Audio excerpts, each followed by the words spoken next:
Hello guys and welcome back to the channel. So now guys, oftentimes we have heard spokesperson of the Buhari regime come out in the public space to insist that Nigeria enjoys freedom of speech, but what they have been silent on is your freedom or not after that speech has been made. So you have the freedom of speech to say anything you like, but after you have said that thing that you feel you are free to say, then your freedom then, the guarantee on it remains ambiguous. Guys, I bring you this. There is no freedom that does not have boundaries. Femi Adesina wants those calling for Buhari's resignation. So now this is like a freedom of speech commentary now. So if a citizen of Nigeria is not satisfied with the performance of Buhari, which a lot of them are not, and they have formed the thought that it's an abject failure in all of the spheres of governance, in all of the indices of governance, so they have formed that opinion that is an abject failure all the way through. That citizen then that is now of that thought, what Femi Adesina is now saying to us is that that is a citizen, he does not then have the right to express that frustration by calling for the resignation of Malam Buhari. This is not my interpretation. These are the words of the guy. Again, the headline, there is no freedom that does not have boundaries. Femi Adesina wants those calling for Buhari's resignation. So now let's not say now how he justifies this. Presidential spokesperson Femi Adesina has issued a warning against those calling for President Buhari's resignation.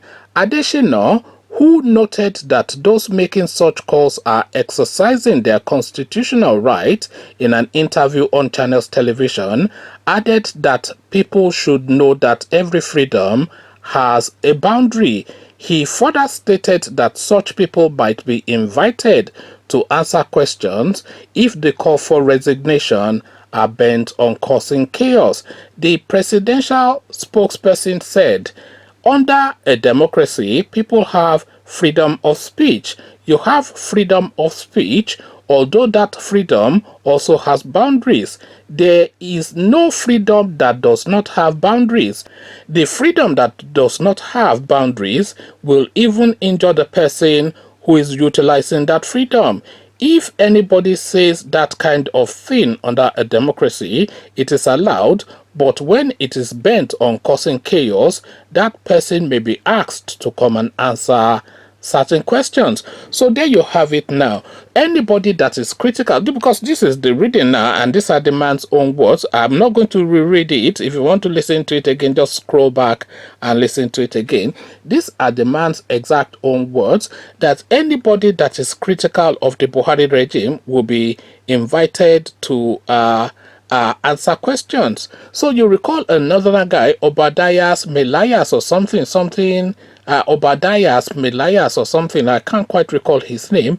He was critical of the Buhari regime and the DSS invited him to come and answer questions, because of course they are saying that the criticism that this guy had of the Buhari regime, and what Femi Adesina is also now saying is that criticisms that people have of Buhari regime, they will be made to come and justify that at a DSS office, and they will be detained if the DSS is not satisfied with their explanation. So this is freedom of speech, Nigerian style. This is the Nigerian interpretation of our freedom of speech.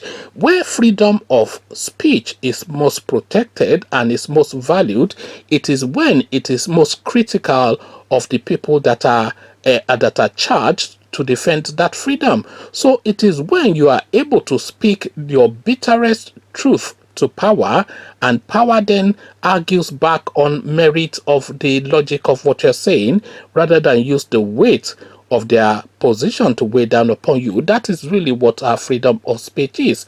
So freedom of speech, because there are laws that protect all manners of things within the Nigerian space. So if you say something that is defamatory, for instance, then the person that you're saying it to, a government functionary or not, has the right to take you to a court to then either defend your words or have the courts apply a punitive measure. But what they are saying is that anybody that is calling for the can you imagine that? Anybody that is calling for the resignation of Malam Buhari will be invited to the DSS office to come and sit in the same room that Showore sat in for a year plus. This is now freedom of speech, Nigerian style. But then, where it gets the most ludicrous is you cannot have it that these people that are critical of Buhari will have this set of rules, and the people that are complimentary of Buhari would have a different set of rules. So, if they are saying anybody calling for the resignation of Buhari will be weighed upon by the weight of law, what about the people that are celebrating the continuation of Buhari? What would happen to them? So are they then saying then that you can only be complimentary towards Buhari? Because if you are complimentary too much towards Buhari, then the DSS equally should invite you to their offices to ask you to come and justify that, because they have that set of rules for people who are critical of Buhari, and for balance and equity, the laws should be applied to both sides of the divide. So if you are saying comments on Buhari will be perused and you'll be asked questions, then you cannot just limit it to commentaries that are negative towards the Malami. So if you are saying people who are asking for his resignation should be called in and detained, then the people who are complimentary towards him should equally be called in and detained. Otherwise, we'll have ourselves a North Korea sort of like a situation. Kim Jong-un, their leader, and if you don't turn up in the mornings and march in a single file in sing and praise of Kim Jong-un, then they just disappear you in North Korea. So this is the system now that we are having in Nigeria. But this guy now insists that you have the constitutional right to speak. So you have the constitutional right to speak, but your right to liberty after making that speech is what is now telling you that is not guaranteed. So they are now muzzling free speech now within the Nigerian space. Just look at it. It is the perfect crime. They are weighing down upon this nation, and the nation is groaning, but they are now saying that you cannot groan too much, because of course if you groan too much you'll be picked up. They are increasing the price of petrol, electricity, etc., whilst reducing the, you know that the, sorry, I'm jumping from point to point. So that electricity and petroleum, for instance, let's use it as a test case. The minimum wage in Nigeria is 30,000 naira. 30,000 naira. So that's the monthly take-home pay. So let's use that as a monthly take-home pay. So that's the monthly take-home pay of average worker within the Nigerian space. So within that monthly take-home pay, that guy has to pay his rent, pay for his family, pay transportation, which has now doubled, of course, and he couldn't even afford it in the first place, but it's now doubled, of course, because the price of petrol has gone up. He has to pay his utility bills, which has now doubled, even though he couldn't afford it in the first instance. So he has to do all of these things.